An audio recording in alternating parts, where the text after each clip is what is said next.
All right, everyone. Today, link in the description archived, of course, we have to talk about a great victory here in the state of Vermont. I am in a superlatively good mood, by the way, and not just because I have my coffee from Jam and Bean, although that definitely helps. Just a little bit of maple syrup in it makes it absolutely fucking perfect. Just saying. We should try it sometime. Let them play. We have a victory in Vermont, a mid-Vermont Christian school team, which was banned from playing in sports actually for the last couple of years. There was a court decision against them in 2023. And because they didn't want to play against another team that had a male in a female team, a transgendered individual. Of course, I will always preface this by saying I do not care if you are transgendered. It does not offend me. It does not shock me. It does not appall me. I have no moral onus against people who are trans. I just don't care. That being said, there's a very, very easy solution to this problem. And it's one that unfortunately only a few people have actually mentioned. Have a unisex league. You have men's sports, you have women's sports, and you understand a man is a person with a Y chromosome. A woman is someone who does not have a Y chromosome.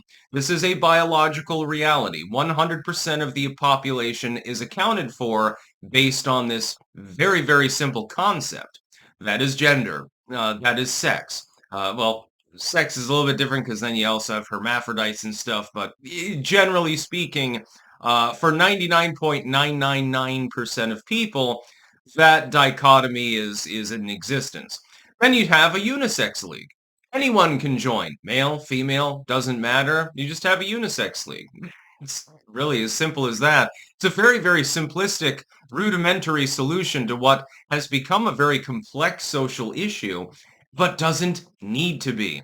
Doesn't need to be complex. There's no debate to be had. Gender is dichotomous.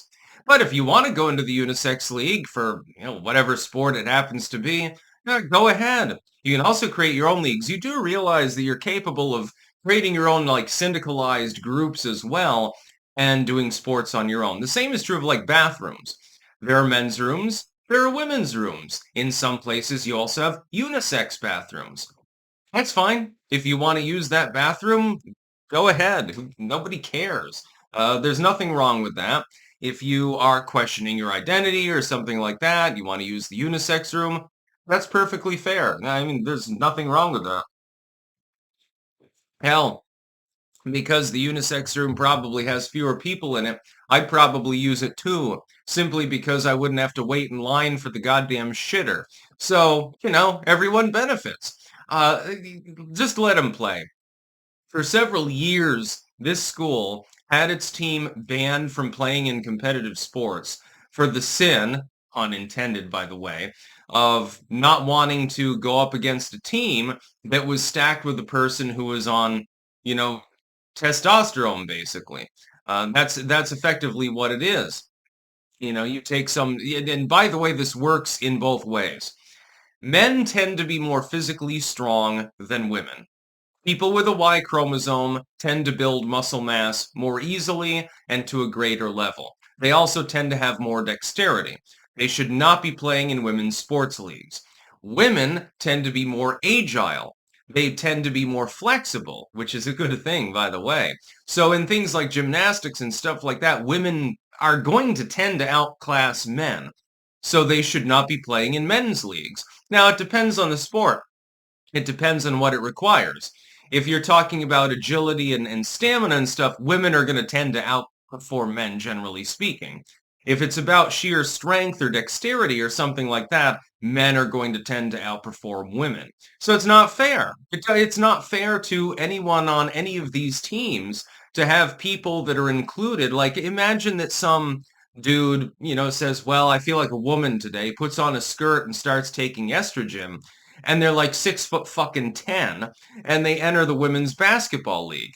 That's an unfair advantage. It's simply an unfair advantage. It's quite clear.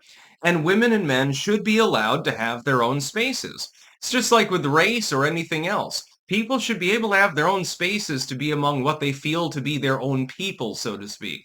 especially when you're giving out awards. Sometimes money is involved, stuff like that within sports. That becomes even more of import than anything else. I think that men and women should have their own spaces. Women should be safe in their spaces from men who could be predatory.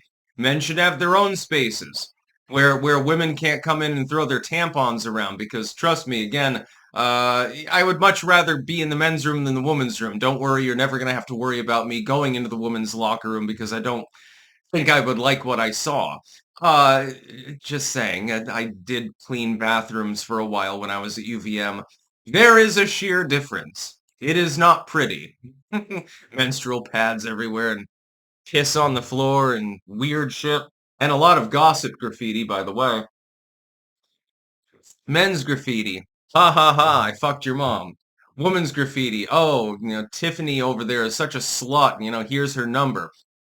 There is a difference. We are not the same. It is quite clear that there are two biological genders. I'm just saying, I speak from experience. This is a good ruling by the court. It overrules a lower court ruling that stated that the school in question was at fault. The higher court decided, no, they're not actually at fault. You're kind of discriminating against their religious views by forcing them out of a league when they're, trying to simply play sports. I mean, think of it this way. Why does it matter what God you worship or don't worship and what their commands are when you're simply kicking a ball around or hitting a ball or throwing a ball or something like that? What does it matter? Oh my God, yeah, he believes in Jesus Christ. He's not allowed to hit the hockey puck on this field. That doesn't make any real sense to me. And so the case against the Mid-Vermont Christian School was always spurious. It was always nonsensical. It was never necessary, that's for sure. And I applaud the court's decision on this.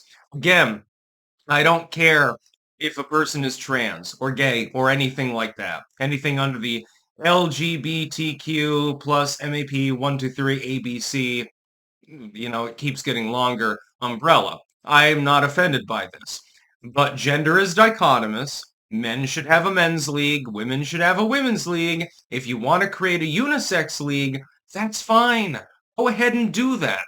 Don't preclude schools from participating in competitive sports where potentially somebody who's really, really good can get a sports scholarship or something like that and hold them back for absolutely no reason. Just because the school has decided they do not want to compete against a team that is loading people onto the team that are not of the same biological gender. It makes absolutely no sense to compel them to do so. It makes no sense to compel the school, hey, you have to play against them, otherwise we're booting you out. It never made sense to begin with. This has been an ongoing legal battle for 2 years, by the way. It's excessive. It should have been decided on day one. It should have been dismissed out of hand.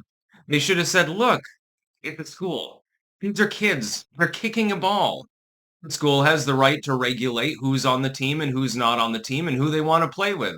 By the way, under what auspices did the Vermont legal system even initiate the blocking of this team and uphold it by saying, well, yeah, the league has the right to discriminate against this school?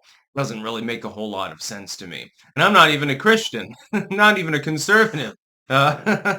So, yeah, there's that.